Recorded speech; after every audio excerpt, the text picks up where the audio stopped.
Guys welcome back to Super Fast English Academy. दोस्तों आज की इस वीडियो के अंदर प्रैक्टिस जो मैं क्वेश्चन पेपर आपको करवा रहा हूँ उसे आप कंटिन्यू करेंगे। आज तक मैं ऑलरेडी आपको 4 से 5 नए पेपर आपको करवा चुका हूँ, तो उनको आप देख लीजिएगा। डिस्क्रिप्शन में लिंक दे रखा है, प्लेलिस्ट भी उसका बना दिया है, तो रेगुलर आपको पेपर ज़रूर लगाना है। जो भी मैं आपको क्वेश्चंस दे रहा हूँ आपके एग्जाम तक ये कंटिन्यू चलेगा।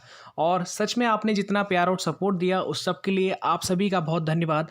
अपनी तैयारी को आप कंटिन्यू रखें, बिल्कुल भी बीच में ब्रेक ना लें।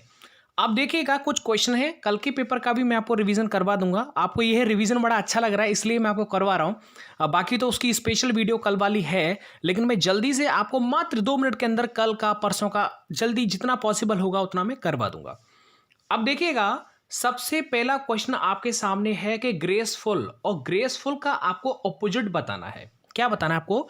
ग्रेसफुल जो ये मीनिंग दे रखा है इसका ऑपोजिट क्या होगा ये सर आपको बताना है। देखिए समझाता हूं ग्रेसफुल का मतलब क्या होता है।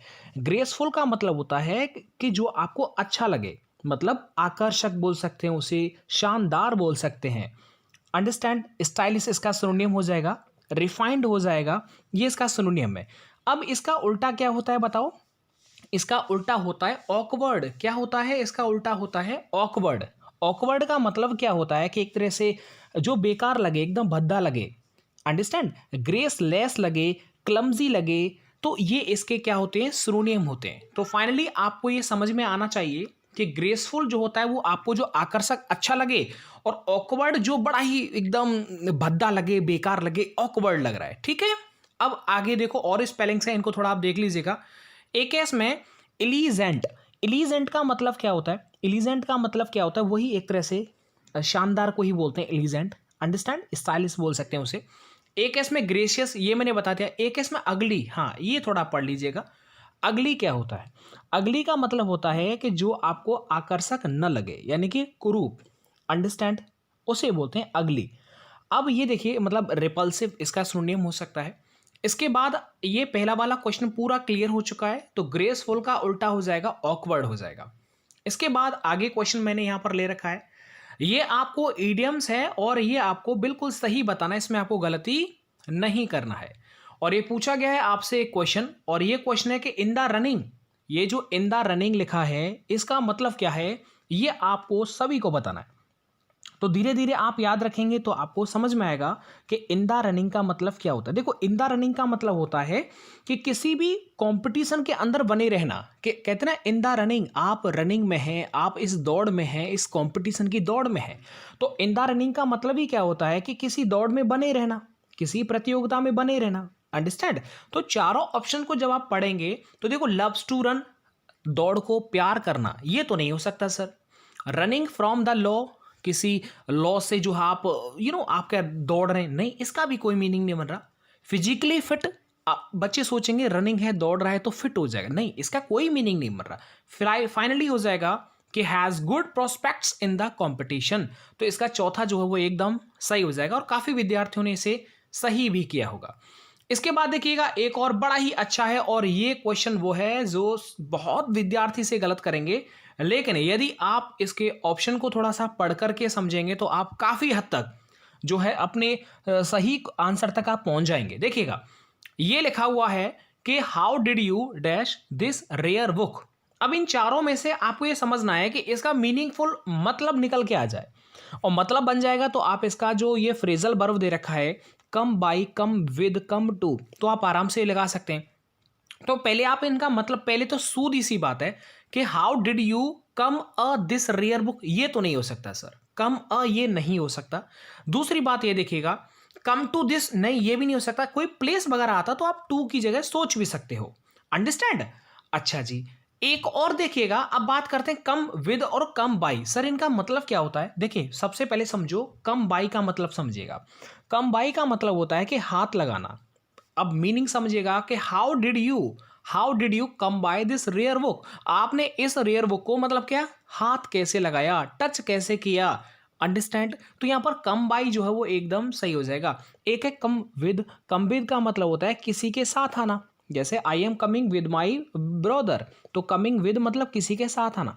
एक होता है कम टू, कम टू का मतलब क्या होता है, होश में आना या फिर किसी के बराबरी होना, बराबर होना, वो भी कम टू की जगह पर आ सकता है। ठीक है, कम फ्रॉम क्या होता है, किसी जगह से आप आ रहे हैं तो ये कम फ्रॉम होता है।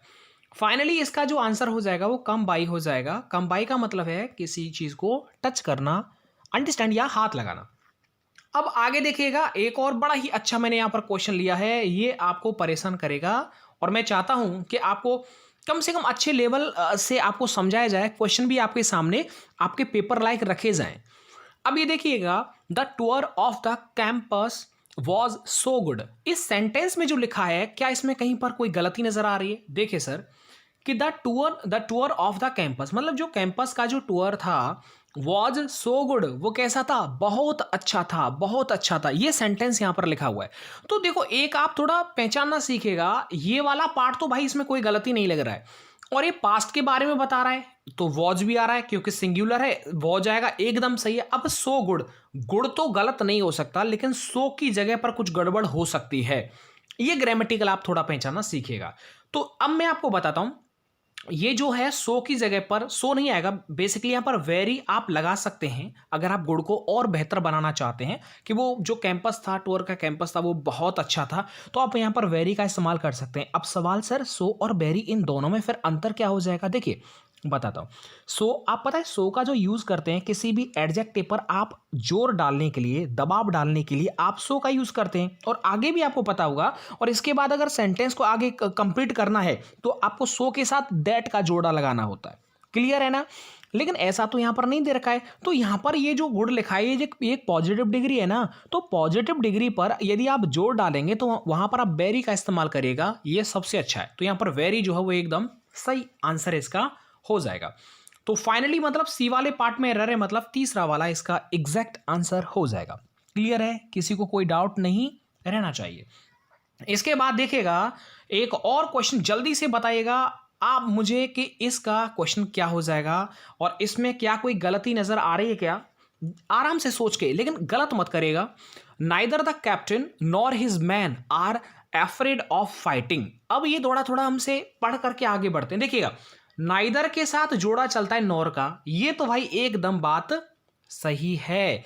अब ये देखिएगा, द कैप्टन और हिज मैन, मुझे पता है कि आइदर और, neither nor, not only but also, इनके अंदर जो ये सेंटेंस में आगे जो वर्ब चलती है ना, ये हमेशा सेकंड वाले नाउन पर डिपेंड करती है, जो नॉर के बाद, जो और के बाद, जो बट आल्सो के बाद में आता है। तो ये तो सर बिल्कुल सही है, इसमें तो कोई दिक्कत नहीं।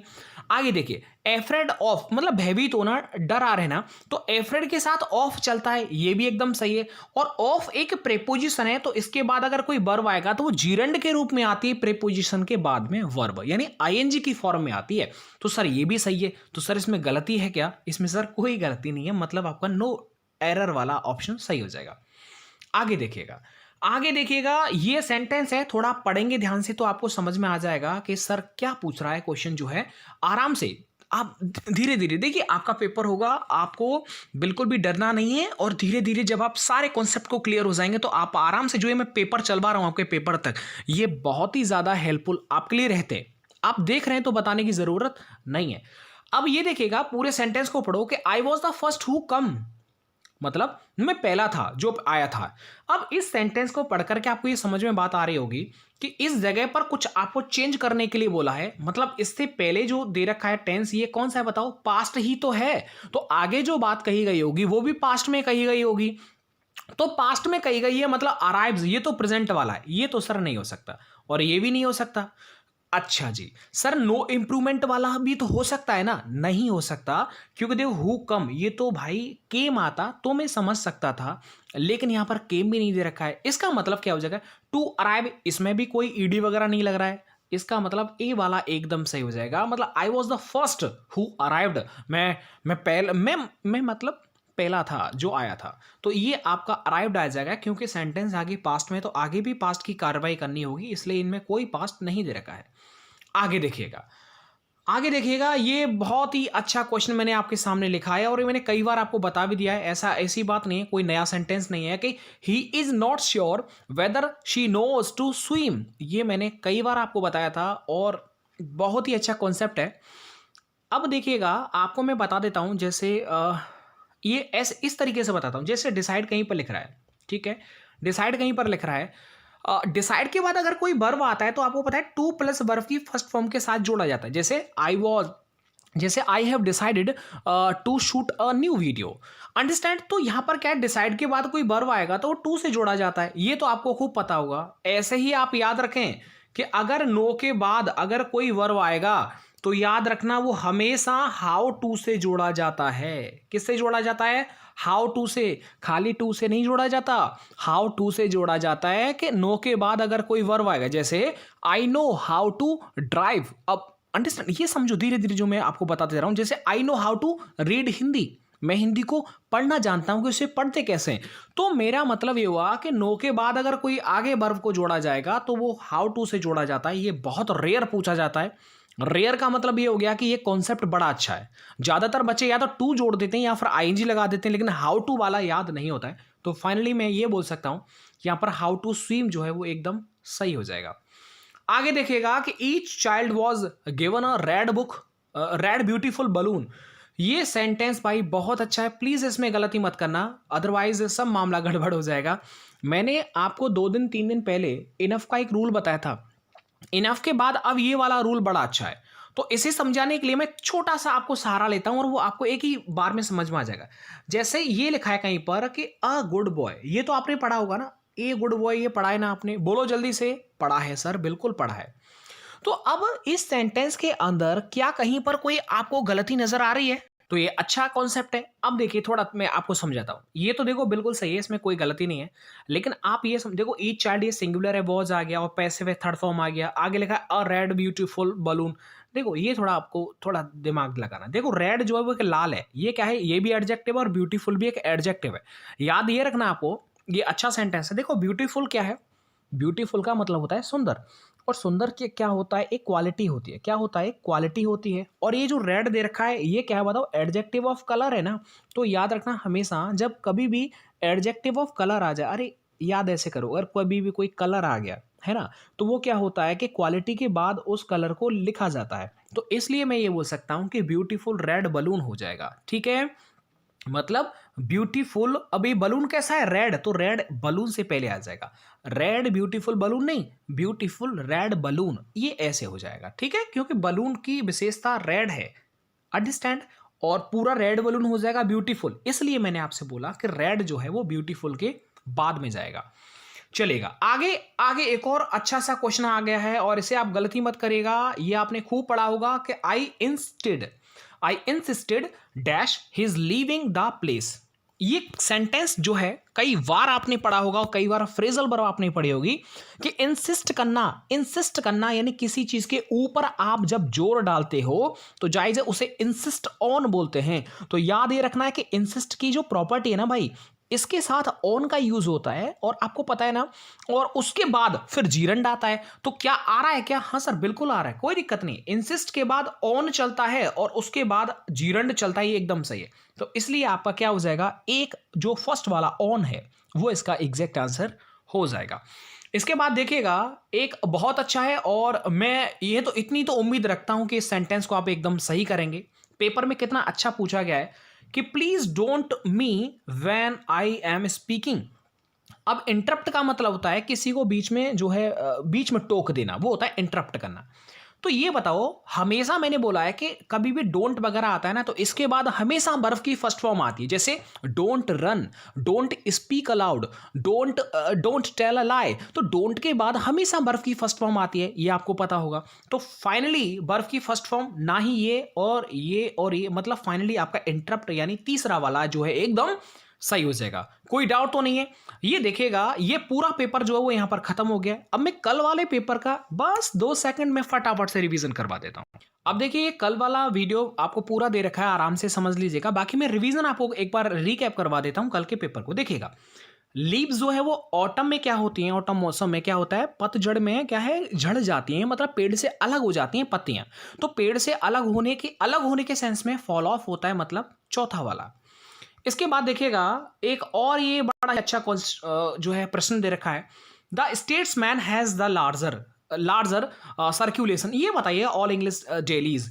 यहां पर मैंने बोला था कि द अगर आ गया इसके बाद हमेशा क्या आता है, कौन सी डिग्री आती है, जल्दी बताइएगा? सुपरलेटिव आती है, इसलिए लार्जेस्ट यहां पर हो जाएगा। आगे मैंने कल बताया था कि I am very anxious to know how are you and mother are doing. ये मैंने आज बताया था आपको, नहीं आज नहीं, आज का नहीं है। बीच में अगर कभी भी, अगर सपोज करो कभी भी अगर कोई भी कंजंक्शन आ जाता है तो इसके बाद हमेशा सब्जेक्ट आता है और उसके बाद वर्ब आती है। तो ये हो जाएगा I want to know how you and mother are doing. अब कुछ बच्चे कंफ्यूज होंगे, सर जी अभी आपने बोला था कि नो के बाद हाउ और फिर आगे बाद टू आता है। सर हाउ टू से आगे कोई वर्ब को जोड़ा जाता है, इसमें देखो कोई वर्ब नहीं आ रही है, इसमें यू एंड मदर ये एक किसी अलग सेंटेंस का एक सब्जेक्ट है, यहाँ पर डायरेक्ट वर्ब नहीं आ रही है। इसलिए ये जो हाउ है यहाँ पर ये कंजंक्शन की तरह कार्य कर रहा है, ना कि किसी वर्ब को जोड़ रहा है। ये जो हाउ है कनेक्टिव होता है, कंजंक्शन होता है, वो दो सेंटेंसेस को जोड़ता है, अंडरस्टैंड, ना कि किसी वर्ब को। तो वर्ब को जोड़ा जाता है कि नो के बाद अगर आगे कोई वर्ब आएगा तो हाउ टू लगाओ, अगर नो के बाद आगे कोई सेंटेंस आ रहा है तो हाउ का यदि कंजंक्शन का इस्तेमाल करना पड़ रहा है तो आप कर सकते हैं। आगे देखिएगा, ये मैंने कल आपको बताया था एवरीथिंग केयरफुली चेक्ड। ये मैंने कल आपको बताया था कि यहां पर ये समझिएगा everything has been carefully checked, singular है, ए वाला एकदम सही है, आर नहीं आ सकता, इज और ये तो हो ही नहीं सकता। आगे देखिएगा अनेबल टू पे, ये आपको मैंने कल बताया था, ये जरा मैं चाहूंगा कि आप इसे कमेंट कर दीजिएगा जल्दी से। अनेबल टू पे वंस डेट, किसी कर्ज को जो है ना चुका पाना, उसको हम क्या बोलते हैं, कुछ मैं आपके लिए छोड़ दूंगा। आगे देखिएगा ये बड़ा अच्छा क्वेश्चन है कि he is in of shorts today, तो इन ऑफ शॉर्ट्स नहीं होता, आउट ऑफ शॉर्ट्स होता है, तो यहां पर ए वाला एकदम सही हो जाएगा। कल मैंने बताया कि सैड के बाद कोई ऑब्जेक्ट आएगा तो सेड टू मी ऑब्जेक्ट आ गया, लेकिन टोल्ड के बाद ऑब्जेक्ट आएगा तो बीच में कोई टू नहीं आता, तो इसलिए टोल्ड टू मी की जगह पर टोल्ड मी आएगा, और ये काफी पुराना कॉन्सेप्ट है। आगे देखिएगा there are a better ways of solving this problem, ये मैंने आपको कल समझाया था कि ये देखिएगा बेटर वेज, ये एडजेक्टिव है और ये नाउन है, और नाउन जब प्लूरल हो जाता है तो इस एडजेक्टिव से पहले कोई भी ए एन नहीं आता, तो इसलिए ये जो बात कही गई है वो तीसरे वाली में कही गई है, और ये पेपर आपका पूरा हो गया। चलेगा, कल मैं एक नए पेपर के साथ में आपके साथ जरूर मैं जो है क्वेश्चंस को डिस्कस करूंगा। अच्छा लगता है आप पढ़ते हैं और अपने दोस्तों को जरूर इन्फॉर्म करके, ये आपकी जिम्मेदारी है, रेगुलर आप पेपर दे करके जरूर जो है चैनल पर जरूर आएगा। Thank you.